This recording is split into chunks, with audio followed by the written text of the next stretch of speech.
balita. Mula sa bulwagang pambalitaan ng UNTV, si Rosalie Cos. Magandang tanghali, ito ang Balita Weekend Edition. Narito ang mga headlines.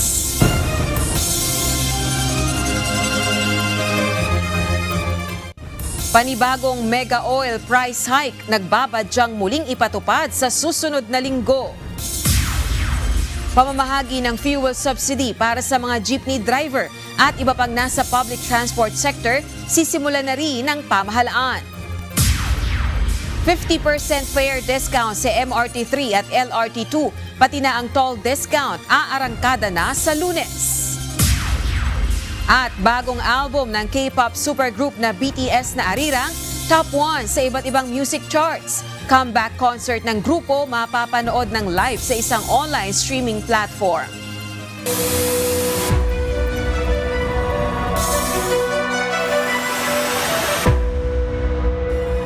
Bad news po mga kasangbahay, nakaamba na naman ang panibagong malakihang dagdag presyo sa langis sa susunod na linggo. Tinatayang tataas ng 14 pesos hanggang 14 pesos at 50 centavos ang kada litro ng diesel, habang 7 pesos hanggang 7 pesos at 50 centavos naman ang madadagdag sa gasolina. Dahil dito, posible nang umabot sa 130 pesos ang kada litro ng diesel at lumagpas naman sa 100 pesos ang gasolina. Sa kabila ng panibagong oil price hike, muling tiniyak ng Department of Energy na may sapat na supply ng langis ang bansa sa gitna ng nagpapatuloy na tensyon sa Middle East na nakaapekto sa global oil supply. Abiso sa mga motorista na gustong makatipid ilang araw bago ang inaasahang panibagong dagdag presyo sa langis. Good news dahil inanunsyo ng Petrogas kahapon ang pagpapatupad ng oil price rollback sa mga pili nitong istasyon. Nagbaba ang kumpanya ng tig-5 piso sa kada litro ng diesel at gasolina. Sa inilabas na pahayag ng kumpanya, layo ng hakbang na makapagbigay ginhawa sa mga Pilipino na apektado ng labis na pagtaas ng presyo ng langis. Maaaring ma-avail ang mas mababang presyo ng langis sa mga istasyon ng Petrogas sa Mindanao Avenue sa Quezon City, West Service Road at Moonwalk sa Parañaque, Barangka sa Mandaluyong, Liano sa Caloocan at Fortune naman sa Valenzuela. Inaasahang palalawakin pa ng kumpanya ang rollback sa ilan pa nitong branches sa buong bansa sa mga susunod na araw. Sa kaugnay na balita, sisimulan na rin sa Lunes, March 23, ang pagpapatupad ng toll discount para sa mga pampublikong sasakyan na daraan sa ilang expressways. Kabilang sa magpapatupad ng toll discount ang North Luzon Expressway o NLEX, South Luzon Expressway o SLEX, pati na ang Star Tollway. Saklaw ng diskwento ang mga public utility jeep, public utility buses at Class 3 vehicles na ginagamit sa freight services, pati na ang mga nasa logistics at delivery ng essential goods. Nasa 3 pesos hanggang 72 pesos ang pwedeng matipid na mga sasakyang kasama sa toll discount. Depende sa kung anong expressway at maging sa kanilang destinasyon. Ang toll discount ay ipagkakaloob sa pamagitan ng rebates at magiging credited kada linggo. Ipatutupad ang toll discount sa loob ng 2 buwan. Para sa kompletong detalye ng diskwento sa toll, maaaring i-check ang official Facebook page ng Department of Transportation. Aarangkada na sa Lunes ang 50% discount sa pamasahe para sa lahat ng mga pasahero ng MRT3 at LRT2. Ito ay bahagi ng mga hakbang ng pamahalaan upang ibsan ang bigat ng epekto ng mataas na presyo ng langis sa ating mga kababayan.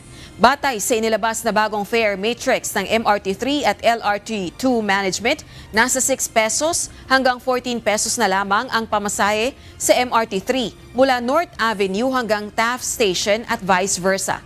Habang nasa 6 pesos and 50 centavos hanggang 16 pesos and 50 centavos naman sa LRT2 para sa mga gumagamit ng beep cards. At 8 pesos hanggang 18 pesos naman kung single journey tickets. Ito ay para sa mga bumabiyahe mula Recto hanggang Antipolo Station, gayon din ang pabalik.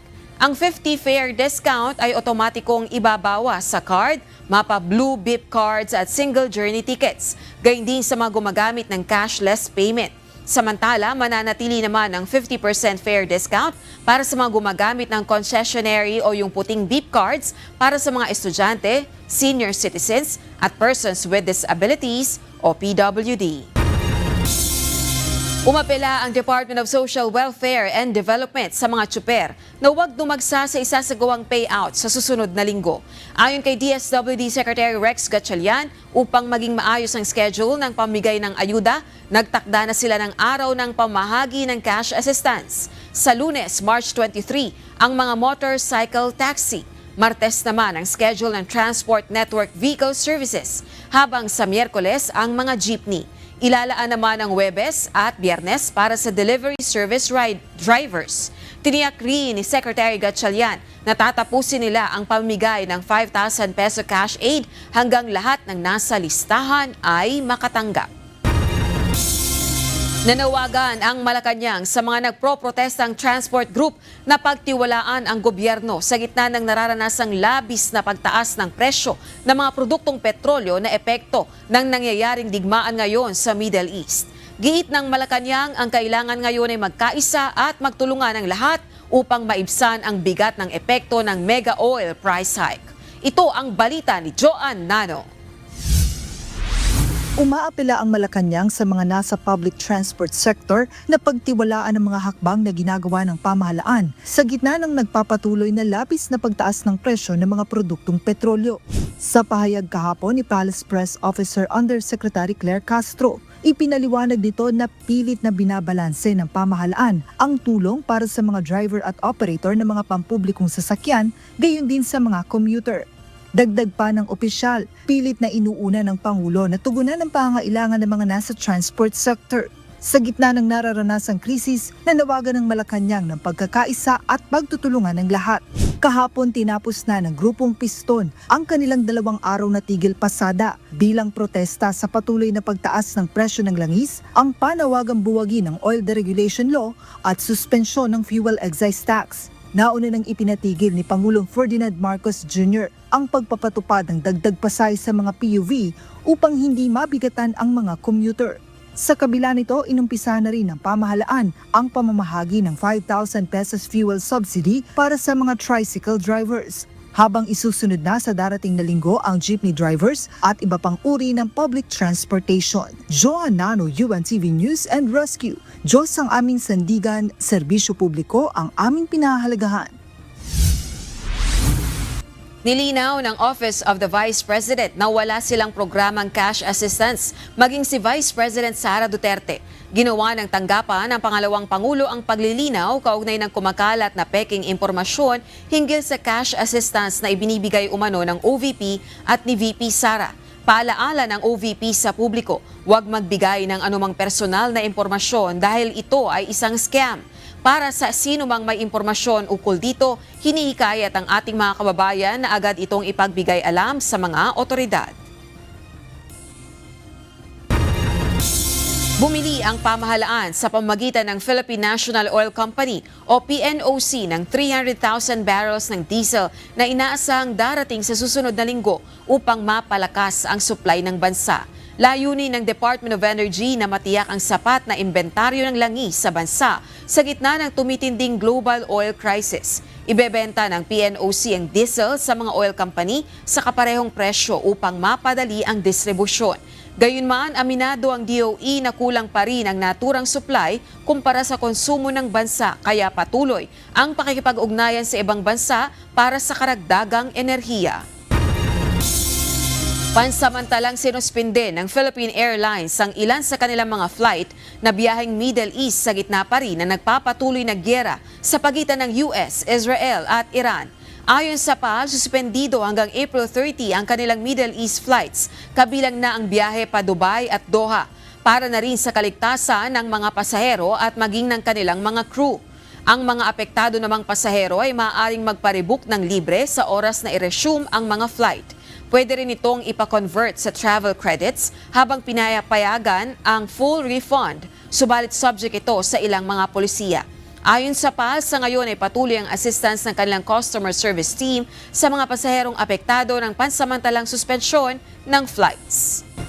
Inisa-isa ni House Justice Committee Chairperson at Batangas 2nd District Representative Jervy Luistro ang mga inaasahan sa pagsimula ng pagdinig sa dalawang reklamong impeachment laban kay Vice President Sara Duterte sa March 25. Inilarawan ng House Panel Chairperson ang proseso bilang preliminary investigation. Narito ang report. Magsisilbing piskal o prosecutors ang mga miyembro ng House Justice Committee sa isasagawang pagdinig sa dalawang reklamong impeachment laban kay Vice President Sara Duterte na nakatakda ng magsimula sa March 25. Nahaharap si VP Duterte sa dalawang reklamong impeachment bunsod ng umano'y banta sa buhay ng presidente at iba pang opisyal, hindi maipaliwanag na yaman, paglabag sa requirements ng Statement of Assets, Liabilities and Net Worth o SALN, panuluhol at maling paggamit ng confidential funds. Hinimay ni House Justice Committee Chairperson at Batangas 2nd District Representative Jervy Luistro ang mangyayari sa unang araw ng pagdinig.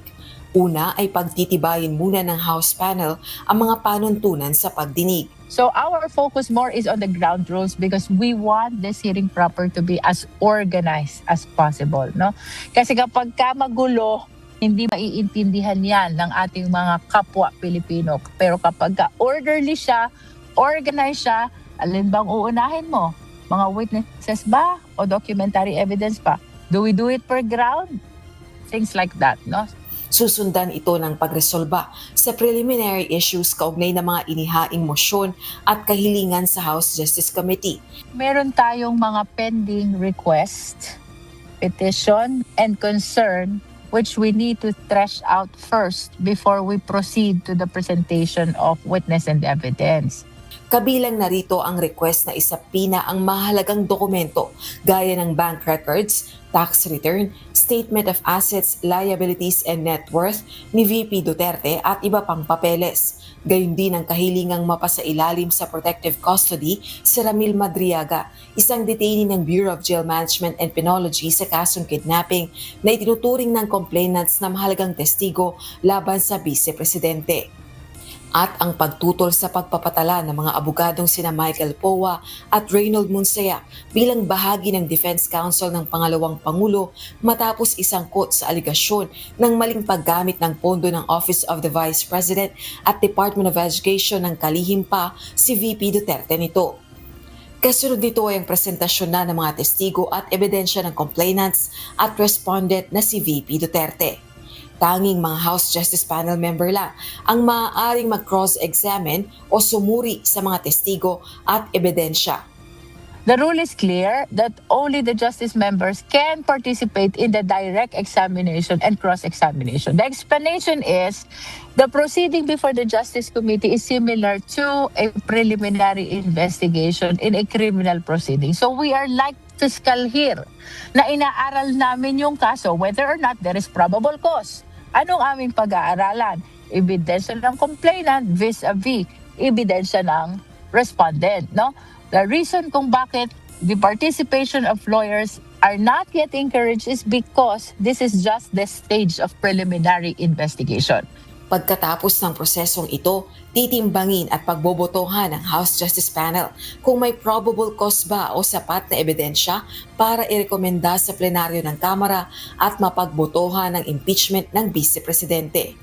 Kaya giit naman ng abogado ni VP Duterte ni si Attorney Michael Poa kung mayroon man silang pinaghahandaan mula noon pang nakalipas na taon ay ang paglilitis na isasagawa na ng Senado bilang impeachment court kung may aakyat na ang reklamong impeachment. I think we have to clarify our legal system. In our legal system, it is not for the accused or the respondent in this case to explain her side. It is for the complainants to actually show first, no, na meron talaga silang basihan sa mga paratang nila. And if that explanation will come, it will probably be in the full-blown trial, hindi ba? So right now, maaga pa nandun pa lang tayo sa determination of probable cause. Naipadala na ang formal na imbitasyon kay VP Duterte para dumalo sa pagdinig pero wala pang katiyakan sa magiging tugon nito. Rosa Licoz, UNTV News and Rescue. Diyos ang aming sandigan, serbisyo publiko ang aming pinahahalagahan. Ibinahagi ng isa sa 3 Pilipinong naengganyo umano ng China kung paano siya napasok sa pang-eespiya. May panawagan din ito sa mga kabataan, mga kawani ng pamahalaan na posibleng napunta rin sa kanyang sitwasyon na lumabas na at humingi ng tulong sa pamahalaan habang maaga. Ito ang balita ni Ryan Lacanlale. Yun, magsimula na ako dun sa Rory. Doon natutuwa na siya na ganyan. Hanggang sa palalim siya ng palalim. Gusto niya exact time na, exact date, anong laman, kung meron bang construction materials yan o mga pagkain, ganyan. Simpleng negosyante lang si alias Danny sa probinsya. Dahil palugi ang kanyang negosyo noong 2024, sinubukan niyang mag-apply ng trabaho sa online para makakuha ng sideline. Hindi nagtagal, kinontak siya ng isang nagpakilalang US-based media. Naghahanap umano ito ng military consultant. Para makakuha ng trabaho, nagpakilala siyang kawani ng Philippine Coast Guard. Sa una, simple lang umano ang hinihingi ng kanyang unang handler na nagpakilala sa pangalang Anthony. Pinadalhan pa umano siya ng cellphone na may naka-install na game. Kasama nito ang isang code na gagamitin para makapasok sa isang private conversation. Then, pag-reach out nila ng gano'n sa akin, doon ako nagsabi na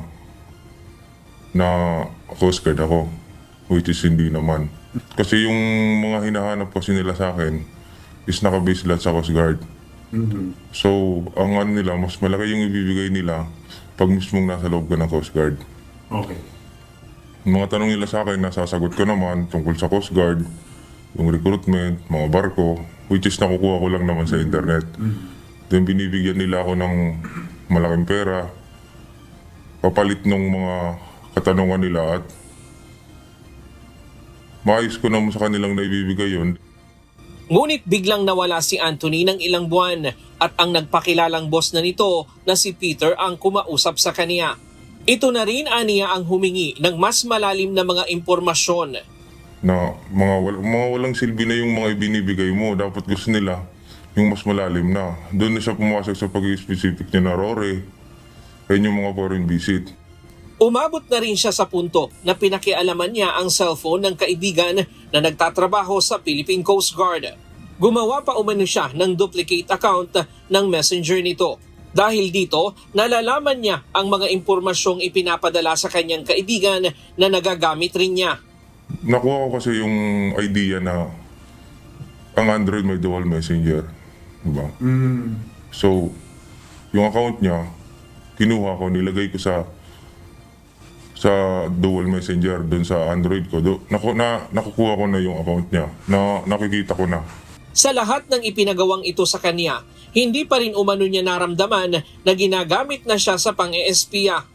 Ang buong akala niya, ginagawa lang basihan ang mga hinihinging impormasyon sa paggawa ng article. Kasi mostly ang ano lang naman, kasi ang idea ko is media. So ang media talaga is nag-uunahan niya kung sino ang una makakuha ng balita. So bali yung sa Rory and foreign visit, ang iniisip ko lang nun is ibabalita nila na mayroong ganito sa Palawan, mayroong ganyan. So hindi naman ako nagduda sa una. Nagsimula lang siyang magduda pagkatapos magbigay ng impormasyon tungkol sa rotation and resupply mission noong August 2024. Dahil matapos ito, nabalitaan na niya ang pagbangga ng Chinese Coast Guard vessel sa BRP Cape Enganyo. Dito na siya nagalit kay Peter at simula noon ay hindi na siya nagbigay ng impormasyon. Oo, dun na ako nakaramdam na parang mali na ano. Naramdaman ko na rin yung takot na yun nga, may mga kaibigan ako dun eh. Eh kung paano kung may namatay o may na ano. Kahit hindi malaman ng iba, alam ko, sarili ko na akong nagbigay dun eh. Malaki yung konsensya ko nung binangga nila yon. Lalo nang may mga kaibigan ako dun. December 2024, nagpunta sa Pilipinas si Peter para kausapin si alias Danny. Binigyan pa umano siya ng malaking halaga. Ito ang unang pagkakataon na nakita niya ito ng personal. Nagpakilala umano ito bilang Korean-American. Ngunit tuluyan na siyang nakumbinse na Chinese ang kanyang handler nang bigla siyang lapitan ng uniform personnel at pinaliwanag ang kanyang napasok. Enero o Pebrero 2025, napansin umano niyang may sumusunod na sa kanya. Inireport niya ito kay Peter at sinabihan siyang i-off ang cellphone at magpalamig ng 15 araw. Binura na rin umano ang naka-install na game sa kanyang cellphone, pati ang usapan nila sa Telegram. Sinabihan din siyang magpapadala ng tauhan si Peter para dalhin siya sa ibang bansa, pero natakot ito para sa kanyang kaligtasan. Pero ang parang gusto niya sabihin sa akin, may papadalang tao para kunin ako, ilabas ako ng bansa, para... Pero iba yung ano ko, iba yung dating sa akin ng anong yun eh.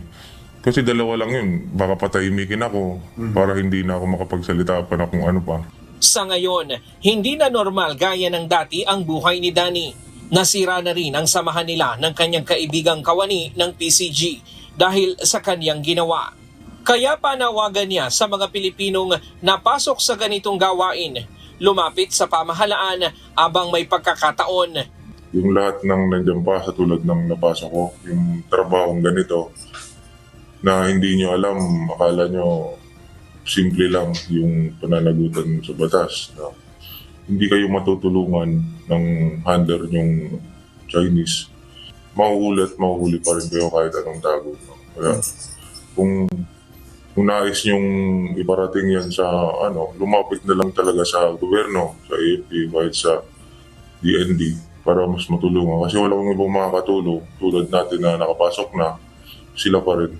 Sinabi ng Sandataang Lakas ng Pilipinas, inilabas nila ito sa publiko para patunayang hindi gawa-gawa ang issue ng espionage sa bansa. No, it's not isolated. It is the product of a deliberate effort to protect the organization. Thousands of man-hours have been put in just to be able to get this accomplishment. Isa lamang si Danny sa 3 Pinoy na umano'y ginamit ng China para mang-espiya sa bansa. Pero hindi maiaalis ang posibilidad na may iba pang paraan at iba pang kasabwat sa espionage activity na ito. Ryan Lacanlale, UNTV News and Rescue. Diyos ang aming sandigan, serbisyo publiko ang aming pinahahalagahan. Nakauwi na ng Pilipinas ang 26 na mga Pilipino na nasagip mula sa labor trafficking sa Malaysia. Dumating ang mga ito sa NAIA Terminal 3 noong March 16 na binubuo ng 16 na kalalakihan at 9 na kababaihan. Ang mga biktima ay pawang mga nasa edad 20 hanggang 40 anyos, kung saan mayorya sa kanila ay iligal na dumaan sa mga backdoor hanggang sa makarating sa Malaysia. Ang mga ito ay sinasabing nahuli ng Malaysian Immigration Authorities dahil sa kawalan ng kaukulang mga dokumento. Kwento ng isa sa mga babaeng biktima, una siyang nirecruit para maging waitress, subalit kalaunan ay punersa siyang magtrabaho na may kaugnayan sa sexual activities. Habang karamihan naman sa mga kalalakihang biktima na pinangako ang magtrabaho sa construction ay nakaranas ng pagmamalupit, pati na ang kawalan ng kaukulang sweldo. Muli namang tinuligsa ng Bureau of Immigration ang mga nasa sindikato sa likod ng illegal trafficking at nangakong hihigpitan pa nila ang ginagawang screening at pagbabantay sa mga Pilipinong lumalabas ng bansa.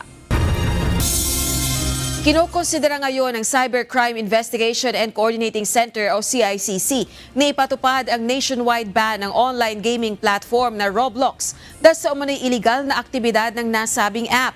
Sa pahayag ng CICC, binibigyan nila ang Roblox ng 1 buwan para iayos ang anilay issue sa app na threat actors gaya ng pedophiles at drug traffickers na ginagamit ang platform bilang hunting grounds ng mga underage user. Kung mabibigo ang Roblox sa tumalima sa ipinag-uutos ng CICC, maaari itong maharap sa nationwide total ban. Bukod sa Pilipinas, may ilang mga bansa na rin ang nagpatupad ng restrictions sa Roblox, kabilang na ang Qatar, Iran, Turkey at US dahil sa banta sa seguridad ng mga kabataan. Kaalinsabay ng pagdiriwang ng International Day of Happiness, lumabas sa pinakabagong survey ng social weather stations na mayorya ng mga Pilipino ang nananatiling masaya sa kabila ng mga hamon ng buhay. Batay sa survey, 83% o 8 sa bawat 10 Pilipino ang nagsabing sila ay masaya sa buhay, kung saan 33% ang nagsabing sila ay very happy, habang 50% naman ang sumagot ng fairly happy. Samantala, 15% naman ang naiulat na hindi gaanong masaya at 2% ang hindi talaga masaya. Bagamat bahagyang bumaba ang bilang ng mga Pilipino na nagsabing sila ay masaya kumpara sa nakaraang taon, nananatili pa ring mataas ang antas ng kasiyahan ng mga Pilipino. Ang survey ay ginawa noong November 24 hanggang 13 ng nakaraang taon sa 1,200 na mga Pilipino nationwide. Kasunod ng malamig na weekend na naranasan ng maraming Pilipino noong nakaraang linggo, nakapagtala naman ang pag-asa na Extreme Quotient Heat Index sa ilang lugar sa bansa kasunod ng patuloy na paghina ng Northeast Monsoon o hanging amihan. Sa ilalim ng Extreme Quotient, umaabot sa 33 hanggang 41 degrees Celsius ang init na nararamdaman na maaaring magdulot ng heat cramps, heat exhaustion at posibleng heat stroke sa matagal na pisikal na aktibidad. Babala ng pag-asa, posibleng umabot sa 40 degrees Celsius ang heat index sa Cotabato City at Zamboanga City. Nasa 38 hanggang 39 degrees Celsius naman ang init na posibleng maramdaman sa Dagupan, Borongan, Catarman, Dipolog at Iloilo ngayong weekend. Paalaala ng pag-asa, limitahan kung maaari ang oras na nasa ilalim ng init at uminom ng maraming tubig upang maiwasan ang pagkakasakit dulot ng mainit na panahon. Aabot sa 40 milyong Pilipino ang walang sapat at maaasahang access sa malinis na supply ng tubig ayon sa Department of Environment and Natural Resources. Ipinahayag ng ahensya na nanganganib pang lumala ang sitwasyon dahil sa epekto ng climate change at polusyon sa mga pinagkukunan ng tubig. Inamin ng DENR na nahaharap ang bansa sa tinatawag na water bankruptcy kung saan hindi na sapat ang likas na kakayahan ng kalikasan na punan ang konsumong kinakailangan. Dahil dito, naglaan ng pamahalaan ng 485 million pesos na pondo para sa mga proyektong tutugon sa kakulangan sa tubig. Gayunman, aminado rin ang ahensya na mas malaking pondo pa ang kinakailangan para sa pangmatagalang solusyon sa problema sa tubig. We are currently facing what we call water bankruptcy, a structural imbalance where our consumption far outpaces nature's ability to replenish the tank.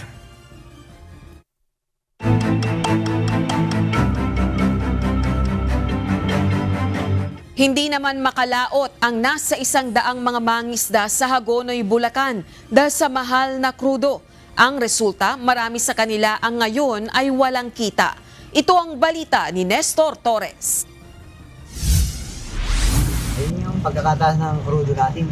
Halos hindi na sapat sa hirap. Pero may kumukonsumo na ng 80,000 ang konsumo ng Norway. Yung krudo, ay malamang mahinto na yung mga Norway. Kailan nila na ilalabas. Higit 100 malalaking bangkang Norway, sudsod at galagad ang hindi na magamit sa ngayon ng mga mangingisda sa Hagonoy, Bulacan. Napigilan na ang mga itong pumalaot sa dagat, sanhi ng patuloy na pagtaas ng presyo ng krudo. Kada 10 araw na biyahe noon, mahina na ang 900 liters na konsumo. Ang gastos na 52,000 noon, ngayon ay 80,000 na sa diesel pa lang. Bukod pa ang bayad sa mga mangingisda at gastos sa pagkain. Tali talaga eh. Biruin mo, kung bibenta kami ng 100K, halos papatas lang. Tao pa. Eh dati, mga 52 lang yung gas namin. Ngayon? 54. Eh ngayon eh, halos 30 ang natagdag sa konsumo na. Gutom ang inaabot ng karamihang mga mangingisda dito sa Hagonoy dahil hindi na malakabiyahe ang mga malalaking mga bangka sa dagat. Kada isang bangka, 15 mga mangingisda ang nawawalan ng hanapbuhay at apektado rito ang kanilang mga pamilya. Gutom talaga. Tumula ng mata siguro. Nakatingga, nakahinto. Ayan. Mahirap sa mga pagkain, pangangailangan. Eh, mahinto na kami kung hindi na kataas siguro. Hindi kayang kitain. Lalo ngayon, medyo papunta na ako sa Tikal. Eh, talagang kung ganyan ko kamahal ko road, sigurado ang talo. Lalo ko yung may-ari, kawawa. Mas marami kong hihinto rin ngayon. Hindi naman malakaya. Eh, kasi kung palakaya ka na ako ng palakaya, ala naman mangyayari sa tao, sa may-ari. Nasasagsag lang ako yung gamit ng may-ari. Samantala, hindi lang ang malalaking bangka ang apektado, kahit ang mga ordinaryo at malilit na bangka ay hindi na rin makalaot sa Manila Bay sa takot na malugi. Di makaya ng bangka yung pag-ano ng crudo. Kaya napapilitan ma-stock. Kaya yun, nataas pa ata. Gutom na rin pagka na-stock ko yung mga Norway. Pinakaapektado ng ganitong sitwasyon ang mga mangingisda sa Barangay San Pascual, San Roque, Sagrada, Santa Elena at San Pablo, Pugad at Tibagin. Panawagan ng mga opisyal at lupon ng mangingisda sa mga barangay sa Agunoy, mabigyan ng fisherman subsidy ang mga mangingisda na nawalan ng hanap buhay. Sana po ay mabigyan po ng pinansyal na tulong ating mga mangingisda dito sa Agunoy na naapektuhan po ng mataas na presyo ng petrolyo. Hindi lang ang mga driver, mga tricycle driver, jeep driver, pati na rin po sana ang mga mangingisda ay mabigyan din po ng tulong. Nestor Torres, UNTV News and Rescue. Diyos ang aming sandigan, serbisyo publiko ang aming pinahahalagahan. Posibleng tumaas ang singil sa kuryente ng Benguet Electric Cooperative o Beneco sa darating na Abril. Ngayong buwan ng Marso, nadagdagan na ng 0.0387 centavos kada kilowatt hour ang singil sa kuryente ng Beneco at inaasang madaragdagan pa ito sa susunod na buwan. Ito ay sa gitna ng inaasahang pagtaas ng demand sa kuryente, bunsod ng papalapit na mas mainit na panahon. Ang Beneco, ang electric cooperative na nagsusupply ng kuryente sa nasa 240,000 na mga consumer sa Baguio City at Benguet. Patuloy ang pagbuga ng abo mula sa Bulkang Canlaon sa Negros Island kaninang umaga, kung saan umabot sa 500 metro ang taas na inilabas nito mula sa crater. Ayon sa PHIVOLCS, nagsimula ang ash emission kaninang 5:58 ng umaga na tumagal ng 43 hanggang 184 minutes. Nakataas pa rin ang Alert Level 2 sa Bulacan o sa Bulkan at ipinagbabawal ang pagpasok sa 4-kilometer permanent danger zone sa paligid nito. Nagpaalaala rin ang PHIVOLCS na mahigpit pa rin hindi pinahihintulutan ang pagpapalipad ng eroplano malapit sa bulkan dahil sa posibleng panganib mula sa biglaang phreatic eruptions at precursory magmatic activity.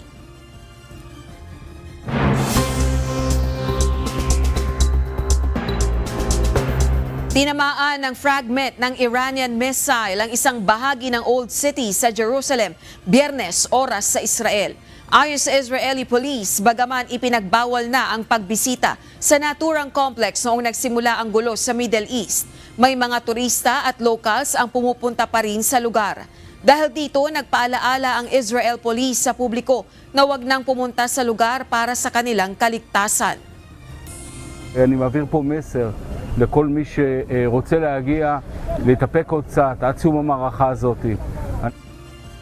Ang Old City of Jerusalem ay biblical site na kinaroroonan ng nasa 200 historical monuments na naitayo noon pang 7th BC. Protektado ito ng UNESCO at sa kasalukuyang panahon ay itinuturing na banal na lugar ng tatlong malalaking rehiyon sa mundo, ang Judaismo, Muslim at Kristyanismo. Wala na sa opsyon ni US President Donald Trump ang pagkakaroon ng ceasefire o tigil putukan sa Iran. Gayunman, sinabi ni Trump na posible pa rin namang makipagdialogo siya sa Iran. Sa isang panayam nitong Biyernes, oras sa Amerika, sinabi ni Trump na hindi na kailangan ng ceasefire ngayong panalo na ang Amerika at tuluyan na nitong nadaig ang Iran. Ang huling aksyon na lang anya nito sa ngayon ay sarhan ang Strait of Hormuz.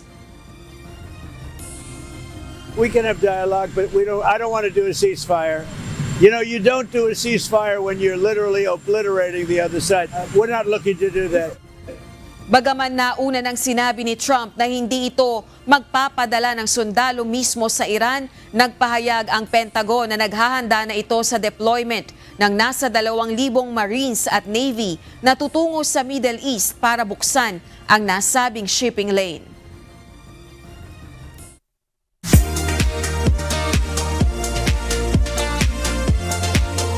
Handang-handa na ang Seoul sa South Korea para sa inaabangang comeback concert ng K-pop supergroup na BTS mamaya na idarao sa Gwanghwamun Square sa tapat ng historical Gyeongbokgung Palace. Ito ang unang concert ng grupo matapos ang halos 4 na taong hiatus dahil sa mandatory military service.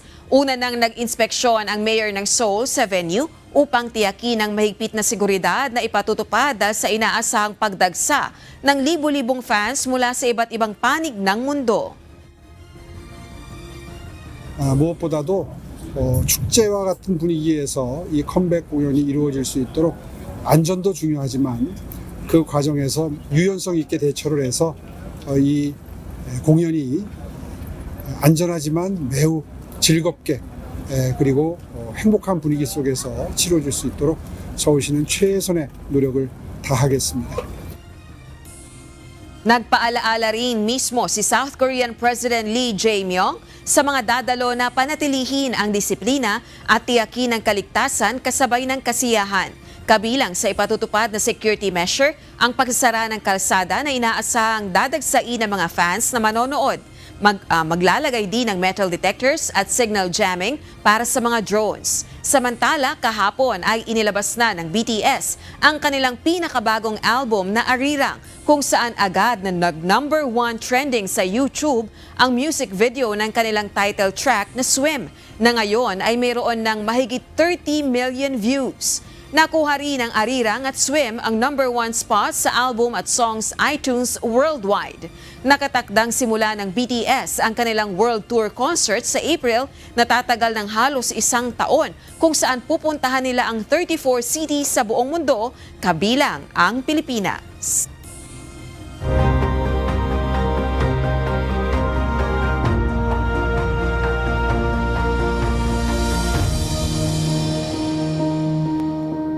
Bilang pagkilala sa serbisyo ng kababaihang pulis, isang medical mission at outreach activity ang inilunsad sa Zamboanga City. Ito ang balita ni Lane Moreno. Ang nakakalungkot kung kailan huli na, medyo matagal na parang may sakit, hindi nabibigyan pansin, nagiging malala na.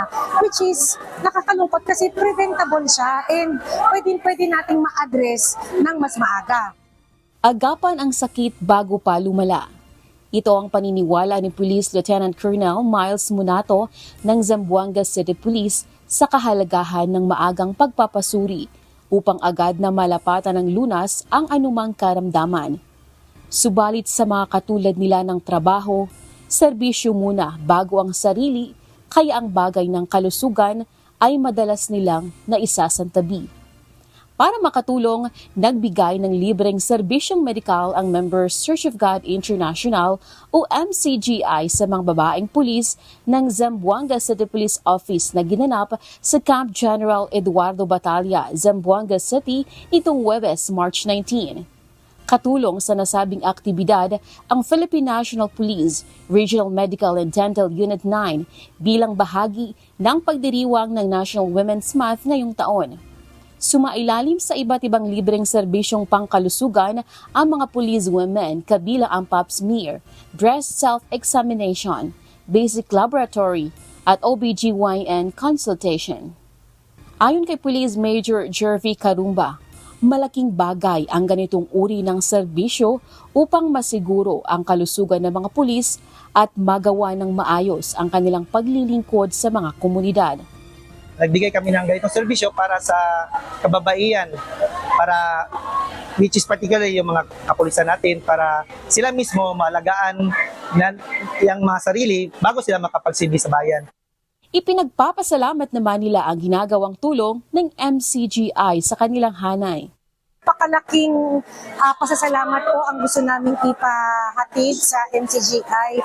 Nagpapasalamat po ang buong kapulisan, lalong-lalo na po ang RMDU na kung hindi po dahil sa inyo ay hindi po ito mas magiging makabuluhan. Nakakatuwa na bukod sa aming organisasyon, may iba pa pong nakakaisip na magbigay ng pagkilala sa mga nagagawa namin at mga laga para patuloy kaming makapagbigay ng serbisyo. Sa panig naman ng MCGI, Tiniyak ng grupo na lagi silang katuwang ng mga kawani ng pulisya at iba pang uniform personnel kahit sa aspetong pangkalusugan upang mas makapaglingkod pa sa bayan. Sabi po na ni Kuya Daniel, kung yung mga pulis usually ay nag-o-offer ng tulong sa pamayanan, dapat mayroon man lang mga tao namang nag-aalaala naman sa ginagawa ng kapulisan. Na sila naman ang matulungan natin dahil sa tungkulin, hindi na naaasikaso minsan ng pulis pati yung kanilang sariling kalusugan. Kaya sa atin naman muna nila, ialay naman natin sa kanila ang paglingap na sila'y mabigyan naman ng atensyong medikal. Lalaine Moreno, UNTV News and Rescue. Diyos ang aming sandigan, serbisyo publiko ang aming pinahahalagahan. Narito naman ang salita ng Diyos na ating sandigan mula sa aklat ng Roma 12:12 na nagsasabi, "Mga galak sa pag-asa, magmatiisin sa kapighatian, magmatiyagain sa pananalangin." At yan ang naging kabuuan ng ating balitaan ngayong araw ng Sabado. Aming inilahat ng buong katapatan kung paano namin nasaksihan. Sa ngalan ni Kuya Daniel Razon, ako si Rosalie Coz. At dito sa UNTV, Diyos ang aming sandigan, serbisyo publiko ang aming pinahalagahan. Magandang tanghali.